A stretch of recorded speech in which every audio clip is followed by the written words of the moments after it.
संगीत जगत से बेहद ही दुखद खबर सामने आ रही है। आपको बता दें, सुप्रसिद्ध गायिका आशा भोसले का निधन हो चुका है।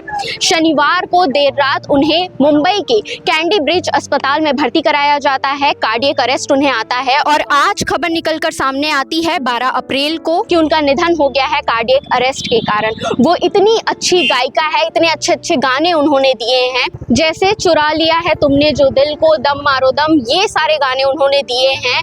लोग उन्हें इतना पसंद करते थे, उनकी आवाज़ को इतना पसंद करते थे। लेकिन संगीत जगत के लिए बहुत बड़ी खबर है कि अब वो हमारे बीच नहीं रही है और रीज़न यही है कि हेल्थ इश्यूज़ थे, कार्डियक अरेस्ट उन्हें आया है। अभी तक की खबर यही निकलकर सामने आई है। यहाँ तक कि वो इतनी अच्छी सिंगर है कि उनका नाम गिनीज वर्ल्ड रिकॉर्ड में भी शामिल है। कई अवार्ड से वो सम्मानित है और आज देश भर के लोग उन्हें याद कर रहे हैं। इसके अलावा आपको बता दें, कल उनका अंतिम संस्कार होने वाला है, तो भगवान उनकी आत्मा को शांति प्रदान करे।